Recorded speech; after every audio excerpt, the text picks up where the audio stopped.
El que cree en mí no morirá jamás, dice el Señor. Tu palabra, Señor, es la verdad y la luz de mis ojos. El Señor esté con ustedes. Y con tu espíritu. Evangelio de nuestro Señor Jesucristo según San Juan. Había un hombre enfermo, Lázaro de Betania, del pueblo de María y de su hermana Marta. María era la misma que derramó perfume sobre el Señor y le secó los pies con sus cabellos. Su hermano Lázaro era el que estaba enfermo. Las hermanas de Lázaro enviaron a decir a Jesús: el que tú amas está enfermo. Al oír esto, Jesús dijo: esta enfermedad no es mortal, es para gloria de Dios, para que el Hijo de Dios sea glorificado por ella. Jesús quería mucho a Marta, a su hermana y a Lázaro. Sin embargo, cuando oyó que éste se encontraba enfermo, se quedó 2 días más en el lugar donde estaba. Después dijo a sus discípulos: volvamos a Judea. Al enterarse de que Jesús llegaba, Marta salió a su encuentro, mientras María permanecía en la casa. Marta dijo a Jesús: Señor, si hubieras estado aquí, mi hermano no habría muerto. Pero yo sé que aún ahora Dios te concederá todo lo que le pidas. Jesús le dijo: tu hermano resucitará.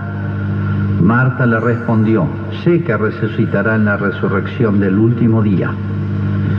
Jesús le dijo: yo soy la resurrección y la vida. El que cree en mí, aunque muera, vivirá. Y todo el que vive y cree en mí, no morirá jamás. ¿Crees esto? Ella le respondió: sí, Señor, creo que tú eres el Mesías, el Hijo de Dios, el que debía venir al mundo. Jesús, conmovido y turbado, preguntó: ¿dónde lo pusieron? Le respondieron: ven, Señor, y lo verás. Y Jesús lloró. Los judíos dijeron: ¿cómo lo amaba? Pero algunos decían: este que abrió los ojos del ciego de nacimiento, ¿no podía impedir que Lázaro muriera? Jesús, conmoviéndose nuevamente, llegó al sepulcro, que era una cueva con una piedra encima, y dijo: quiten la piedra. Marta, la hermana del difunto, le respondió: Señor, huele mal, ya hace 4 días que está muerto. Jesús le dijo: ¿no te he dicho que si crees verás la gloria de Dios? Entonces quitaron la piedra, y Jesús, levantando los ojos al cielo, dijo: Padre, te doy gracias porque me oíste. Yo sé que siempre me oyes, pero lo he dicho por esta gente que me rodea, para que crean que tú me has enviado. Después de decir esto, gritó con voz fuerte: Lázaro, ven afuera. El muerto salió con los pies y las manos atados con vendas y el rostro envuelto en un sudario. Jesús les dijo: desátenlo para que pueda caminar. Al ver lo que hizo Jesús, muchos de los judíos que habían ido a casa de María creyeron en él. Es palabra del Señor.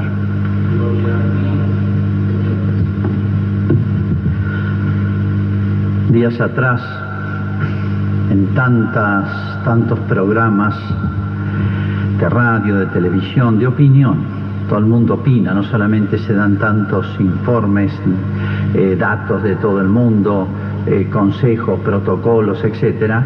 Bueno, todos mezclan opinión. Siempre opinamos de todo, ¿vieron? De mecánica, de economía, de política, de religión, de todo. Bueno, pero decía un periodista argentino, Alfredo Leuco, retomando una afirmación de un profesor de historia muy conocido en Italia, especialista en temas de América, se llama Sanata, decía esta frase: esto no es un problema de ideología ni de oraciones y religión. Este problema no se va a resolver con eso. Esto se va a resolver con ciencia y trabajo mancomunado, o sea, con la técnica y la tecnología y la ciencia moderna y la colaboración, cooperación de todos. Fíjense cómo opone cosas que no hay que oponer. Y tremendo la exclusión que hace. Esto no se resuelve con ideología, totalmente de acuerdo. La ideología es no es momento de explicarlo, pero la ideología es toda una construcción mental separada de la realidad, que es uno de los grandes males del siglo XX-XXI. Pero dejemos de lado ese tema. Esto no se como siendo acá no tiene nada que ver la fe, la religión.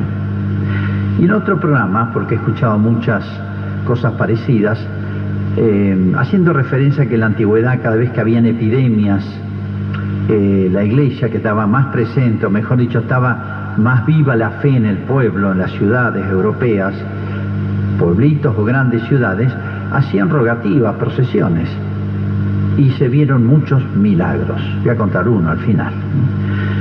Bueno, tomando ese tema, uno de los periodistas también, Wiñaski, decía, en esa época, claro, se resolvía con religión porque había ignorancia de las ciencias médicas y de toda la tecnología moderna que tenemos para resolver estos problemas. Bueno, ¿qué decir de todo esto? Que esto es un problema sanitario, obviamente. Casi diría que inmediatamente es un problema de cuestión de salud y de salud pública. Acá que intervengan los profesionales y opinen. Que esto trae aparejado un problema económico, obviamente. También se está planteando mucho la parálisis económica en la producción, en la distribución, hasta en el ámbito financiero, por más que existan tantos sistemas digitales para poder hacer trámites bancarios, etcétera, pero se paraliza el movimiento de un país, el movimiento económico. Que hay un problema demográfico, sí. Recién ahora se empieza a comentar del mal de América, de las megaciudades. Santiago, Buenos Aires, obviamente. Santiago, San Pablo, Lima, México, ciudades gigantescas, hacinadas, donde el contagio va a ser casi imposible de evitar. Pero esto es un problema demográfico, de política, que tiene 150 años o 200 en nuestro país. Pero tampoco es mi tema. Espero que se lo planteen los políticos. ¿Qué es un problema político? Sí, esto va a desequilibrar los grandes bloques de los grandes poderes mundiales. Y sí, fíjense que China y Estados Unidos están siendo protagonistas en padecer este mal. Un paso de China a Estados Unidos. ¿Qué va a pasar después de esto? No sé. Pero bueno, el primer punto que quiero remarcar acá es que esto es un problema teológico. También económico, también de sanitario, también político, etcétera. Pero es, y abarcándolo todo, un problema teológico, o sea, un problema religioso. Ya el domingo pasado meditábamos cómo hemos olvidado demasiado y hemos pretendido falsamente sustituir por la ciencia la explicación de lo que pasa en el mundo, en el universo. Y nos hemos olvidado que el autor principal de lo que pasa en el mundo, el gobernante que está por encima de todos, las leyes de la naturaleza, no digo de las decisiones humanas, de los grandes centros de poder, aunque hubiera, por hipótesis, un poder que manejara en el mundo todas las naciones, todas las actividades, la cultura, los medios, la economía, la política, las fuerzas armadas, etcétera, Dios sigue estando infinitamente por encima de todos. Es un tema que está expresamente soslayado, ninguneado, como se dice ahora. Hemos eliminado a Dios del mundo, falsamente. No es que la ciencia haya desplazado legítimamente la explicación de las leyes de lo que pasa en el mundo. La explicación última es el creador de este mundo, el que creó este universo tan maravilloso, que incluye al hombre y los ángeles, es el que gobierna este mundo. Por eso, acá el tema principal, podemos decir, es ¿qué está queriéndonos decir Dios con este fenómeno no habitual, no normal? ¿Y cómo me animo a decir que es como si Dios quisiera levantar la voz o intervenir de una manera más perceptible y visible, porque Dios está operando siempre. Si Dios dejara un instante de pensar y de querer, por así decir, las leyes de la naturaleza, el cosmos volvería a la nada. No es que no le daría independencia o que se transformaría todo en una especie de caos, no, vuelve todo a la nada, porque sin Dios que lo sostiene, vuelve todo a la nada. ¿Por qué venimos a decir que algo nuevo, algo especial está diciendo Dios? Yo diría por dos cosas. Esto es una verdadera guerra mundial. Fíjense, se habla de cuidar la naturaleza mucho, pero hemos olvidado un tema, que nos tenemos que cuidar de la naturaleza también, porque la naturaleza también está sometida a las fuerzas del mal. Puede estar sometida, ¿sí? Y en este caso, no tengan dudas que es así. Entonces es una especie de guerra mundial contra la naturaleza, es una paradoja esto. Tanto hemos divinizado a la naturaleza y ahora, y digo mundial como no la ha habido ninguna guerra, porque las famosas guerras mundiales, la del 14, la del 39, abarcaron apenas grupos de países, no todo el mundo. Entró en beligerancia. Ahora probablemente no hay país que se salve de esta pandemia. Así que es un fenómeno tan universal. Y por otro lado, hay como una especie de contrapartida de esto. Yo hace rato, y se lo he comentado a muchos, se veía en el mundo como una especie de calma chicha, como dicen los marineros, una calma que procede de una tempestad. En el mundo, las fuerzas del mal avanzaban, primero estaban globalizadas. Fíjense, un ejemplo que hemos vivido todo, es toda esta ideología del género, está absolutamente universalizado, no hay países que no lo afecte, y cómo ha destruido lo poco que quedaba, no digo de la familia, sino del ser humano. Un mal globalizado tan grave, tan profundo, y yo diría con voces tan audaces que se atrevían contra el cielo. Yo digo, esto Dios no lo puede dejar así. San Agustín decía, Dios no puede permitir mucho tiempo males sociales, públicos, porque los buenos, la gente sana, que a lo mejor no tiene tantas defensas, no tiene argumentos, etcétera, para responder a eso puede quebrarse y puede pensar que lo malo es bueno, o que no es tan malo, o que no está equivocado, o que todo lo que enseñó Jesucristo ha sido un error, o una persona que hizo bien en su tiempo, pero ahí se acabó. Primera cuestión entonces, esto es un tema teológico, religioso, en que tenemos elementos para discernir qué nos está queriendo decir Dios con esta manera de obrar, con esta manera de hacerse perceptible, visible. Es lo que llamaba la Sagrada Escritura. Esto ha pasado muchísimas veces. Quien esté familiarizado con el Antiguo Testamento, por ejemplo, hay una palabra técnica que les recordaba el domingo pasado, que es la visita de Dios. Cuando se habla en la Escritura la visita de Dios, lean los profetas, por ejemplo, muchas veces habla, Jesús también. Esa visita de Dios significa una especie de presencia donde Dios opina. Vieron que cuando hay fenómenos así más notables en la sociedad, todo el mundo opina, los opinólogos. Bueno, Dios juzga, Dios no está ciego a lo que acontece. Se puede decir, Dios juzga la tierra y Dios manifiesta ese juicio. Esa visita de Dios puede ser gozosa. El pueblo de Israel, cuando salió de Egipto y Dios le dio señales tan manifiestas de que los defendía a ellos contra los egipcios, hablan los profetas de una visita de Dios, gozosa. O demos un salto, cuando Jesús visitaba, después de la resurrección, todos los domingos, a los grupitos de los apóstoles, Jesús aparecía. Eso era visita. O cuando María, llevando su seno a Jesús, visita a Santa Isabel. Dice que saltó de gozo el Bautista en su seno y toda la casa se llenó de bendiciones, ¿no? Es una visita. Pero también hay visitas tremendas. Cuando las cosas andan mal, esas visitas ya no son gozosas. Ya dice la Escritura, dice un salmo, que la tierra se estremece cuando Dios se pone en pie para juzgar. La tierra, cuando dice la tierra, se refiere al universo, se estremece cuando Dios se pone en pie para juzgar.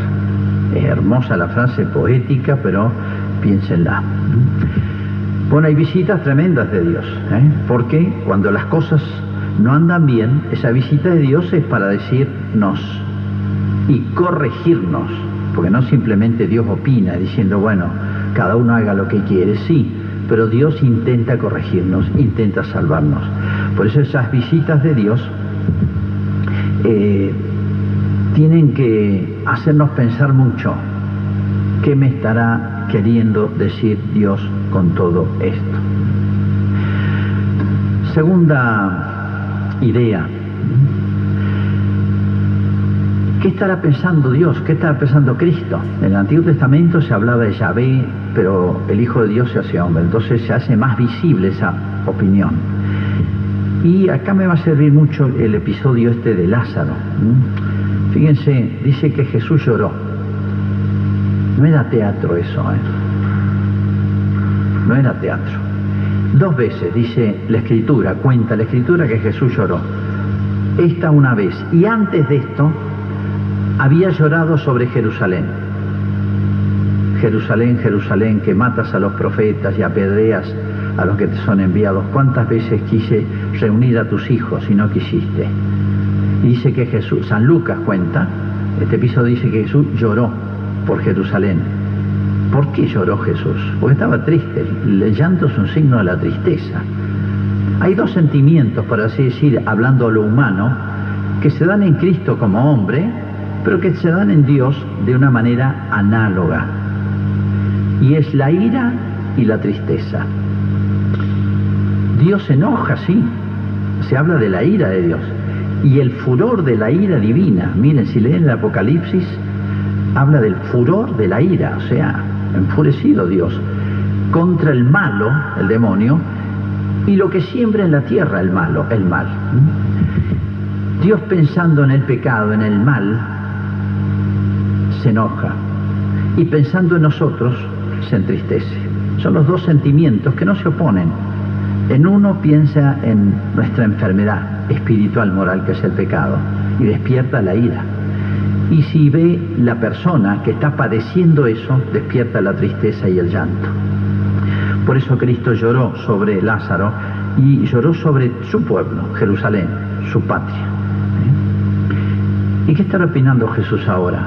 Y esos 2 sentimientos que aparecen tanto en la Escritura, yo diría son los mismos ahora. El impresionante el acto en el cual el Papa Francisco, solo en la Plaza San Pedro, en esa inmensa y hermosa basílica, vacía también, vacía. Una cosa que muy elocuente. Había un Cristo muy antiguo, a quien se le atribuyen milagros, y llovía. Era todo un cuadro que expresaba lo que estaba pasando en el mundo, por así decir, ¿no? Y yo pienso que ese cuadro nos estaba hablando también a todos nosotros.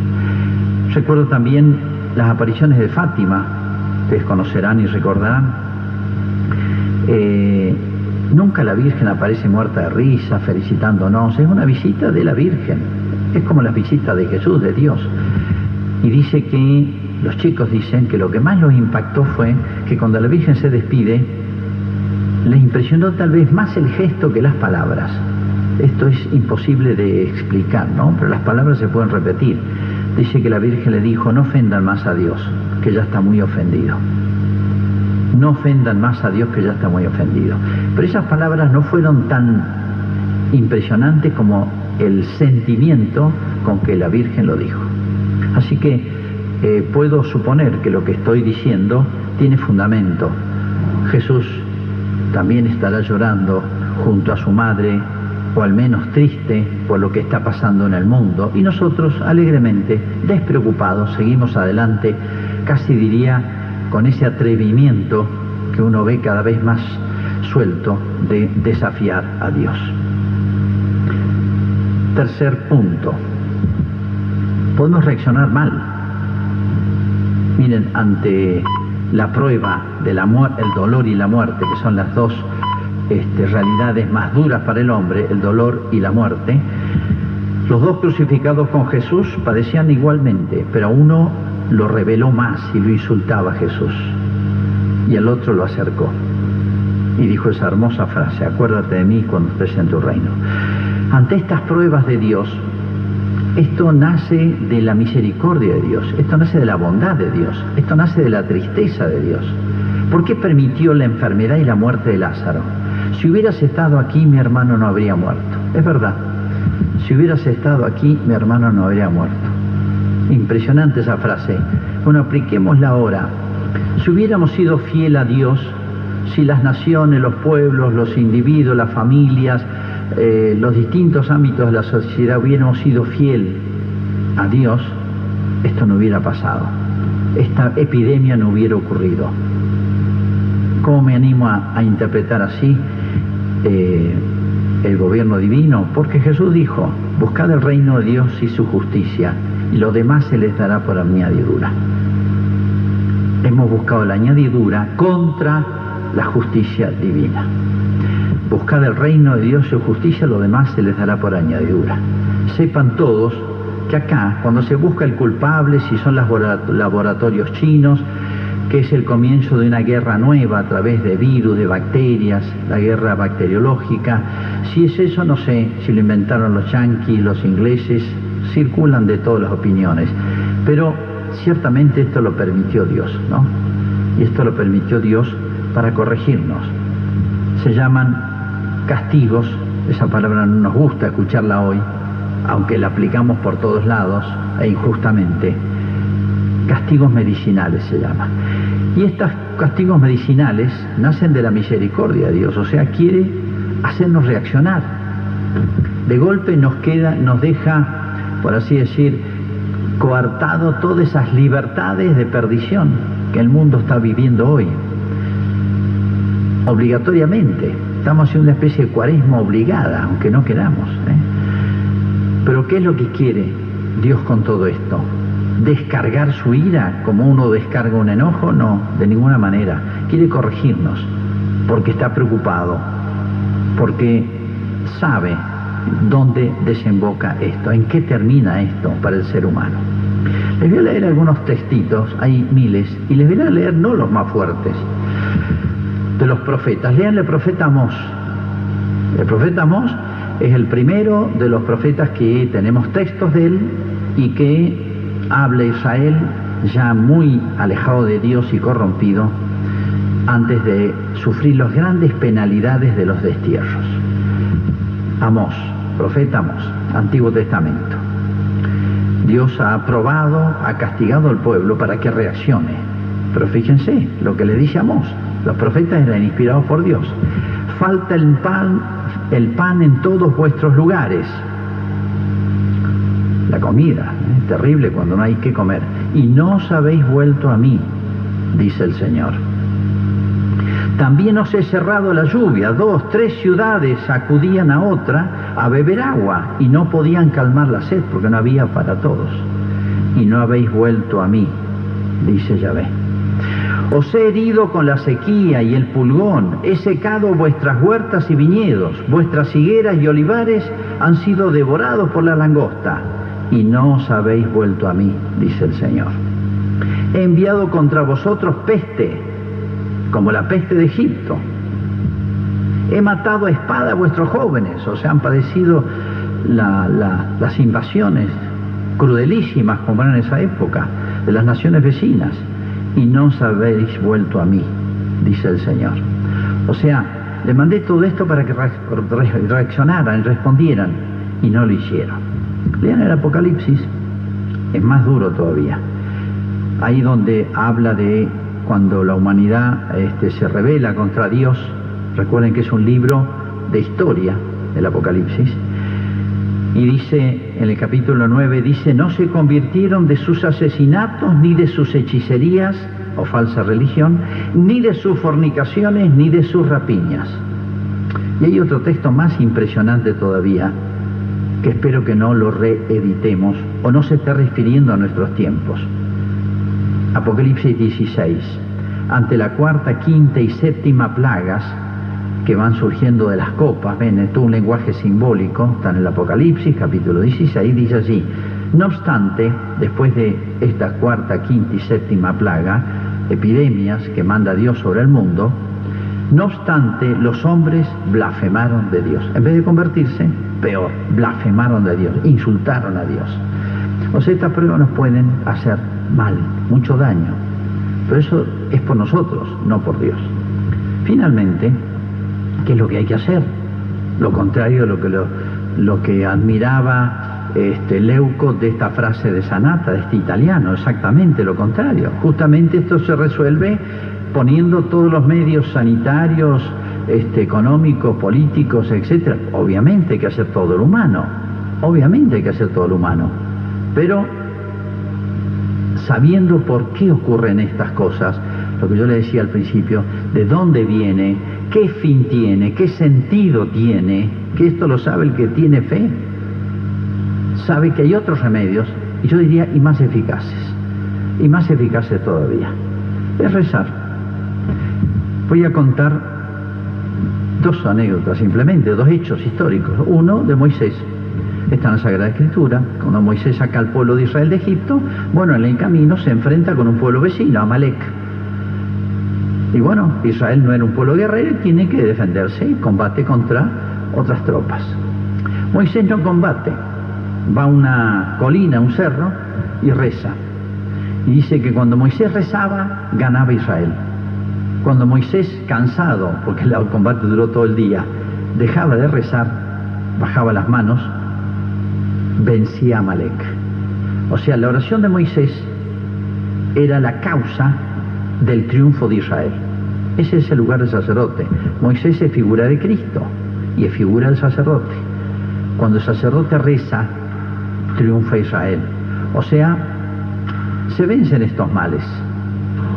O sea, ¿tiene o no tiene fuerza la oración? Y la oración del sacerdote tiene mucha fuerza. Pero no es solamente la oración del sacerdote, que ciertamente ocupa un lugar especial, es la oración de todo el pueblo. Y acá cuento otra anécdota, podría contar muchísimas, y en otras oportunidades lo haré. Siglo VI, Papa San Gregorio Magno, un hombre extraordinario. Hay una epidemia, en la antigüedad había muchísimas epidemias. Había una epidemia tremenda en Roma, y bueno, ¿qué es lo que tenía la iglesia desde hacía tiempo, ya siglos? Unas oraciones especiales para pedirle a Dios para que cesen las epidemias. Esas oraciones todavía existen y las estamos haciendo. Bueno, ¿qué hacía el pueblo? Y hacían procesiones penitenciales, iban descalzos, rezando por las ciudades, por los distintos lugares de la ciudad. A veces llevaban el Santísimo, como hizo el Papa ayer, ¿no? Bueno, hacen 7 o 9 días de rogativas y ocurrió esto. Al llegar de vuelta a un famoso monumento que es la tumba de un emperador romano, Adriano, una tumba gigantesca, que ha sido, nunca la hizo para su sepultura, pero no fue usada para sepultura, se usó para muchas cosas, ¿no? Pero es un monumento fantástico, enorme. Toda la gente vio, ahí está en procesión encabezada por San Gregorio, que allá arriba del mausoleo de Adriano vieron un ángel que envainaba la espada, como diciendo cesa la peste. Porque Dios usa a sus ángeles para este tipo de cosas. Dios envía a sus ángeles, son como ministros de Dios. Así como el demonio puede, un tema que ya lo desarrollaré, así como el demonio puede usar las criaturas en contra del hombre, que es lo que está haciendo ahora, Dios contrarresta eso, no personalmente, sino a través de sus ángeles. Bueno, vi un ángel envainando la espada. El que ha podido visitar Roma, y si no, búsquenlo por Google, busquen Castel Sant'Angelo. En ese lugar después se hizo una imagen enorme, no sé si tiene 6 metros, la hizo Miguel Ángel, bellísima, del ángel San Miguel, el arcángel San Miguel envainando la espada. Arriba de la tumba de Adriano, hoy pueden ver esa imagen hermosísima de un ángel, San Miguel, envainando la espada. Y hoy se llama Castel Sant'Angelo, castillo del Santo Ángel, porque ahí vieron el cese de la epidemia. ¿Y cómo lo consiguieron? ¿Con grandes medios técnicos, científicos? No, habrán usado la medicina de la época, pero sobre todo se enmendaron, se revisaron, hicieron un examen de conciencia, que es lo que Dios ve los corazones. Hicieron un examen de conciencia y dijeron, bueno, no solamente fueron esas oraciones, de aquí en adelante, ¿qué? Y es lo que me pregunto para nuestra patria y para el mundo. ¿De aquí en adelante qué? La Virgen en Fátima dijo, Dios mandó la Primera Guerra Mundial, que fue atroz por los pecados del mundo. Y dijo así, en Fátima, en el año 17, si el mundo no se convierte, vendrá una guerra peor. Si el mundo no se convierte, vendrá una guerra peor. Segunda Guerra Mundial. Y usando la misma lógica, yo digo, después de la Segunda Guerra Mundial, ¿el mundo se convirtió? No, se ha vuelto peor. Por eso era de esperar esto o cualquier otra cosa, no sé qué puede venir, pero Dios no puede callar. Pero estamos a tiempo, podemos reaccionar, como ha ocurrido tantas veces en tantos pueblos, naciones, y sacar fruto, como el caso de Lázaro. Fíjense cómo termina el Evangelio, y dice, y muchos creyeron en él. Le reprochaban a Cristo, si hubieras estado aquí, si hubiéramos sido fieles a Dios, si nos hubiéramos enmendado después de la Segunda Guerra, esto no hubiera pasado. O sea, nosotros somos los que desatamos esta epidemia, de alguna manera, con nuestras malas acciones. Pero estamos a tiempo. En la Argentina decimos, estamos a tiempo para tomar precauciones y no padecer como Italia, ya con la epidemia adentro. Estamos a tiempo para pararla. Y yo le diría, ojalá que pudiera decirlo a toda la humanidad, estamos a tiempo para convencer a Dios de que vamos a cambiar individualmente, como familia, como pueblo, como patria, cada nación por su lado de sus cosas, y que esto nos termine haciendo bien. Vamos a hacer ahora nuestra profesión de fe. Creo en Dios Padre Todopoderoso, Creador del cielo y de la tierra, y en Jesucristo, su único Hijo, nuestro Señor,